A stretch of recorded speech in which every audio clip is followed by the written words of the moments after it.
welcome to the Cloud Security Podcast by Google. Thanks for joining us today. Your hosts here are myself, Timothy Peacock, the Senior Product Manager for Threat Detection here at Google Cloud, and Anton Chuvakin, a reformed analyst and senior staff in Google Cloud's Office of the CISO. You can find and subscribe to this podcast wherever you get your podcasts, as well as at our website, cloud.google.com/podcasts. If you enjoy our content and want it delivered to you piping hot every Monday Pacific time, please do hit your subscribe button. You can rate your podcast if that's an option in your app and you'd feel comfortable giving us a good review. You can follow the show and argue with your hosts on LinkedIn as well. We've got quite a bit of commenting on every episode. Join the discussion. It's a lot of fun.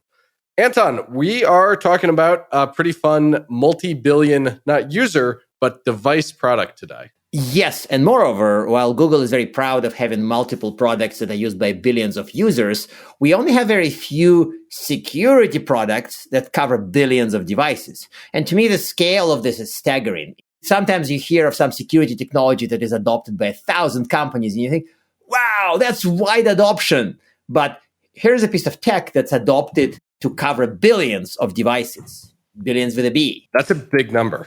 It's a big number. So I thought this was a pretty interesting episode, not only for the scale, but because Panos told a story about using ML a long time ago in a pretty interesting way. And he's the first guest to come on the show and tell us a story about breaking Google.com. So maybe with those two teasers, listeners, let's welcome today's guest. Today, we are joined by Panos Mavramatis, a engineering director at Google Cloud Security. Panos, delighted to have you today. And you're going to be talking about one of my favorite things at Google, one of our billion user products, SafeBrowsing.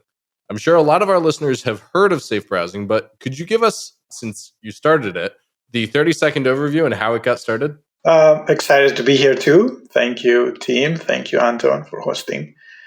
SafeBrowsing is Google's, I would say, core threat protection product. In particular, protects against malware, phishing, and other social engineering attacks on the web.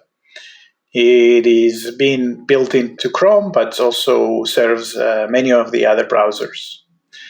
It's also part of Google's internal threat protection stack, which includes technology built by other teams outside Google, protects Google's users on products such as Gmail, Search, YouTube, etc.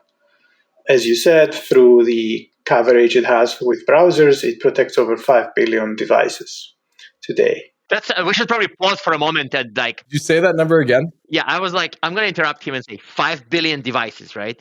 On this planet. Correct. Now, that's a lot of devices. We don't say users because we recognize some users have multiple devices. But yes, we're proud to provide that coverage. That's amazing. That's scale. That is scale. Wow. Okay, so how did this get started? How did you get to 5 billion devices? Surely not overnight. Not overnight. It started before I joined Google. So, I want to correct you there. Oh, listeners, I was wrong already. We just got started and already I was wrong. This is great. I'm not the founder of SafeBrowsing per se, but I'm probably the longest running member or the longest lasting member, if you want. It started in late 2005. And it was a Google Labs beta product. And it was an anti-phishing plugin for Firefox. Huh. If you can remember back to 2005, there was no Chrome, no Android, I think, no iPhone, certainly. Lots and lots of Internet Explorer. A nervous chuckle about that. Exactly. Firefox was our first vehicle of choice. I joined in 2006, straight out of college, so young and naive and super excited to come solve phishing. I thought, I would join a team and learn how to code and, learn about scale at Google. And I would, as soon as I would be done with those things, I would move on, right? But almost 17 years later, I'm a little bit less optimistic that we can, quote unquote, solve these problems. I joined and I started working on exploit detection on the web. Our goal was to scan as much of the search index as possible. And we built a scanner that looked for mostly hacked sites that distributed exploit kits. And we talked about Internet Explorer. At that time, both the browser and the plugins in the browser, things like Flash and QuickTime and Java, Oh my God, this is really a long time ago. It is a long time ago. Do you remember applets? And Right, yeah. ActiveX, and lots and lots of software, right? That was basically running in your browser. They are exposed, if you want, right? Taking content from the internet and boom, running it, right? No sandboxing generally. So lots and lots of exploits were written for not really 0 days, but really just, months long or year long known vulnerabilities. And this ecosystem of browser plugins was never built in a way of auto updating or, keeping patching, etc. So what would happen is you would visit a website, and if the website was hacked without any visible action, without any requirement to click on anything, your computer would get infected. Maybe you would see more and more toolbars appearing in your browser as a result. All of this was before Chrome, before Android, as I mentioned. Once those platforms came online, SafeBrowsing team expanded to scan for malicious Chrome extensions, malicious Android apps. We also expanded on going deeper with phishing protections, malware downloads that don't rely on exploits, but rely on social engineering, basically tricking the user to believe that they should manually run and download and run a piece of software. The scale of the main system had to grow, right? You had to expand the coverage for simply more websites, right?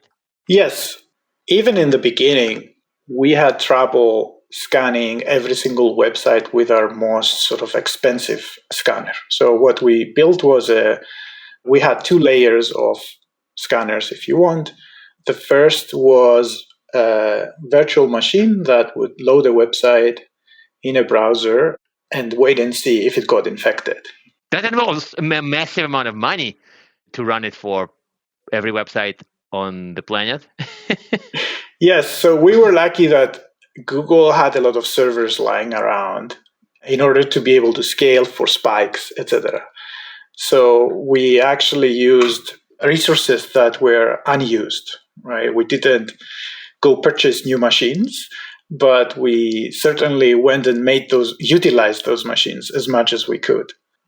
The other thing we had to do was to put a faster scanner in front of that, right? And something that could actually truly scale to the billions of websites that Google had in the index, even in 2006. And what we did there was we looked at the content that Google had already crawled.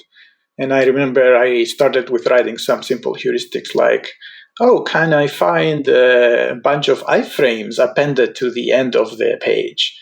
This was the sort of preferred MO for the attackers. They would hack the website. They wouldn't drop the actual exploit kit in the website. They would drop an iframe that pointed to their own server. And then at that point, they could serve their own exploit kit from their server.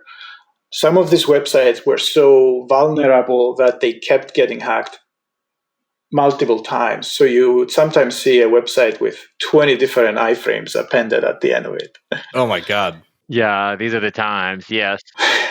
But remember, this is the time before crypto miners, so they couldn't monetize all that well at the time, which is kind of almost like a missed opportunity, I guess. But it's a 12 years before crypto miners were invented. Yeah, wow. Yeah. That's right. Then we also realized that we could also use the output of the more expensive VM-based system as ground truth and train a model, figure out which of these websites that Google has crawled are more likely to lead to an exploit kit detection if we do put it through the VM. So that was around 2008 when we built our first ML model to leverage the system, and it was fully and automatically trained by the second stage. That actually makes sense. And I think a lot of this tech, a lot of the approaches were used by other vendors years after us. In that sense, this type of stuff was cool back in late 2010s, but we did it in the late 2000s, right? So like way before others. That's right. Yeah. So I want to turn this a little bit in a different direction. And of course, initially the focus was to make internet more secure, and it was essentially a consumer product. But today we sort of treat SafeBrowsing as both a consumer-focused and business-focused product, which raises to me the question of the threat models. So Is there any thinking behind it? Like now that safe browsing helps consumers and businesses, how are we dealing with the threat models? Threats are quite similar, I would say, perhaps surprisingly. That is surprising. It is surprising. Anecdotally, I think there's a big overlap between IT admins and gamers, for example. Mm-hmm. And a large portion of malware downloads we see these days are tricking users into believing that they are game hacks. And they even tell them, hey, look, if you have an endpoint security or antivirus product or safe browsing, they will tell you that this is a bad download, but don't believe it, right? It's just that they don't want you to hack your game, right? A lot of these pages say, turn off safe browsing, turn off AV. And we do, I think, these days, a lot of employees, contractors, they infect their corp laptops with the same kind of malware that they infect their home computers. And sometimes those things are exactly the same machine, right? Likewise, on password phishing, while a lot of businesses have adopted the latest and greatest technology, many businesses are stuck with really old systems and old software that requires a password. Some of them support a second factor like an OTP, but some systems don't even support an OTP. And even as an SMS OTP, for example, that is still phishable. If someone has convinced you to type your password into a page, then it's not that hard to also convince you to type the OTP that you got on that page, then the OTP. Of course. You type one, you type the other. Yes. Like you've already been fooled to type your password, right? So what OTP does is prevent, massive credential stuffing, of course, right? But it doesn't prevent phishing. He said credential stuffing, by the way. Ah, Tim, are you supposed to react to this, right? it's my favorite. Panos, I worked with the company that invented that term, right? But were you would you say you were the inventor, therefore? Just as you were not the inventor of safe browsing, I was not the inventor of that term. But I have right here on my desk a little no bots pin from that company. It still sits on my desk to this day. Yeah. Certainly, as I said, OTP credential stuffing should definitely be on all of our threat models. The thing about phishing, though, is that it does bypass. It can bypass the basic credential stuffing protections. Yeah. And so one thing we can take advantage of in the enterprise is that there is a security team. And so what safe browsing does, if you are in an enterprise environment, is we can give you visibility into what your workforce is doing when it comes to these types of security events in the browser. What kind of files are they downloading? Which of those are potentially suspicious and malicious? Where are passwords being typed? What does safe browsing think about the reputation of the site on which passwords were typed? And even if you get that intelligence a little bit later, you can still react to it. As a security admin, you can try to find the device and investigate it. You can look for signs of account takeover or just force a reset of the password. So we talked a little bit about making this work at scale by taking advantage of training machine learning models on websites that are likely to look sketchy. What else did we do to make this thing scale to be a 5 billion device product? Yeah, I think as we expanded to scanning downloads, web pages for phishing and malware, we leverage similar principles. Number one, we try to classify everything using machines first and as quickly as possible. Now, there's things that pass through. So we do have, second principle, a set of humans who do review a small but important subset of, let's say, suspicious news sites or suspicious binaries. We can leverage our telemetry to understand how to prioritize what to review. And number three, we can leverage those human labels to train ML models so we can go back into the first system and have the automated detection get better and better in terms of automated classification. So you considered carefully the feedback loops. Correct. But how did you make this scale to the whole internet? That's crazy. Yeah, it's. I mean, I don't want like the whole picture of running every website in a VM. I know it was back then, and not every website. Like that blows my mind. But today, we obviously use many other techniques, but we still run some websites in VMs to test for maliciousness, right? We run websites, I would say, these days in a browser. Mm-hmm. And we also run a lot of binaries in VMs. Yes. It comes down to prioritization, as I said before. If we see a binary being new as well as being downloaded by a lot of users, then we would prioritize that. Then it comes to aggregation. If a website has thousands and thousands of URLs, pages on it, right? And all of them are being visited by users, and a subset of them, we see users typing a password in. We would prioritize those where a password entry is detected. That makes sense. Okay, so there's smart ways of prioritizing it, and that helps you scale. That also makes sense. So I wanted to switch to another subject possibly, right? Namely that this system actually, it doesn't just work in the sense like a dancing bear, but it actually works well. And working well here often means false positives are low. We're not blocking people from going to their favorite websites. So what is the magic for low false positives? I mean, there's an active discussion just earlier today when we recorded. There was another spat on Twitter about people who argue about false positives. And this remains a contentious topic in the industry, and you achieve spectacularly low rates. So what is the magic behind the low false positives rates? Yeah, the magic is probably a lot of hard work. That is usually where magic comes from. I already mentioned about, our lists being pushed to about 5 billion devices. We also show warnings in search. We give a signal to Gmail, which then decides to put things in spam folders. So it's a huge responsibility for SafeBrowsing to keep our false positive rate as low as possible. Our first major incident was in 2009. We had flagged every search result on Google as potentially harmful. Whoa! For almost 45 minutes. Oh, that's a story to tell your children, right? Or on the podcast. Yes. How long did this go on for? It went for about 45 minutes. I think. My God. I mean, you can live without internet for 45 minutes back in the day, right? My dad told me, my computer didn't work. I rebooted it, and then it was fine. I'm glad he fixed it. So I remember here in California, it was early morning on Saturday. I woke up, I turned on my T-Mobile G1 phone, I opened Google News, and I saw a headline that Google is flagging every search result as dangerous. And I thought, that must be this other team that is doing. It must be me. No, I actually thought it must be it. There's no way it's us.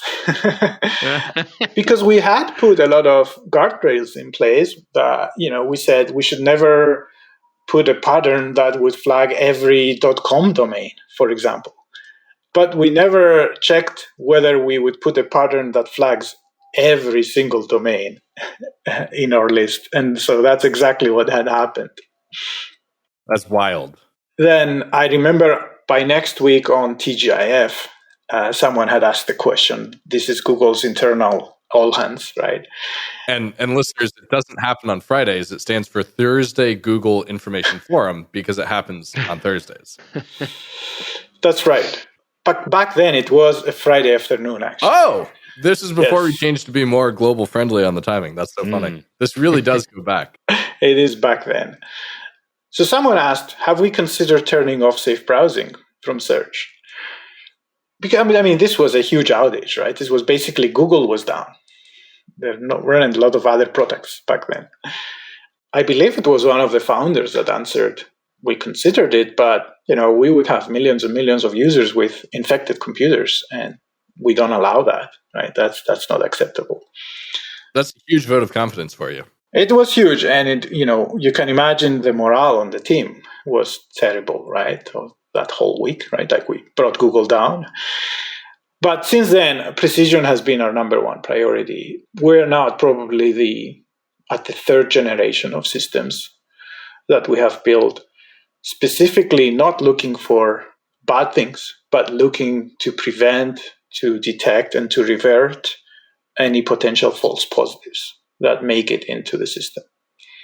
And it took probably in the order of thousands of 3 years of effort over the last 15 years to find the right data across the web in order that would allow us to estimate the risk of false positives. So it's a whole set of different classifiers that basically tell you, if you were to block this, are you going to have a bad time? That's amazing. Thousands of years of sweet effort. Incredible. Would you say that you sort of answered this question by saying, oh, we have the hard problem and we solve this problem by working even harder?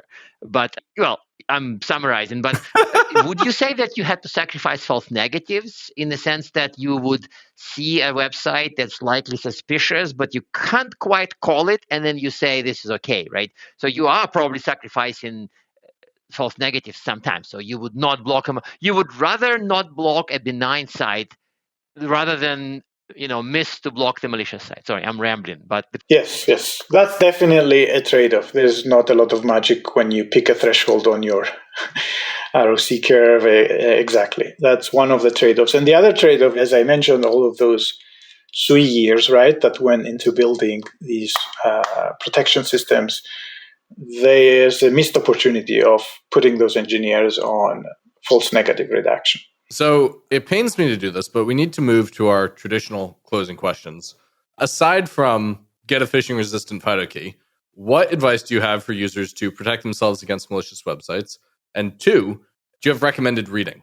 I love people's recommended reading. It's always so interesting. But you do need to get that key, though, right? To answer before Panos answers, you do need to get the phishing-resistant FIDO key or a Titan key. Like that's not. We are saying that. We are. I would say there's 2 segments.